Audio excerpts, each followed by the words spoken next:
ละฉะนั้นก็ขอเชิญคณะท่านทอมบนทิชานเนาะออกมาปรากฏตัวกลางเวทีแล้วก็คณะวงดนตรีของพวกเรานี่เตรียมห้องเพลงเมียเด็กให้อยู่เนาะแล้วก็หวังว่าบรรดาญาติพี่น้องและแขกผู้มีเกียรติของพวกเราคงจะออกมาหัวมวลซืนนำท่านทอมัสเพื่อนก็มีปัจจัยท่านทอมมนทิชานเนาะเพื่อนก็มีปัจจัยเมาขึ้นมาเป็นจำนวนเงิน$100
เดี๋ยวพวกแมวมองหัวเอาไป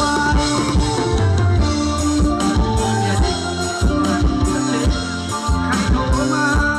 อย่าเอาหูไปนะแต่อย่าเอาตาไปไล่ได้เมียยังสาวโบราณเก่าอย่าไว้ใจไหวไหมลงคอโบราณบอกจะเสียใจสะเทือนกับ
ในโอกาสต่อไปนี้ครับเจ้าอยากขอประชาสัมพันธ์นำบรรดาญาติพี่น้องและแขกผู้มีเกียรติทุกท่านจากเล็กจากน้อยเนาะ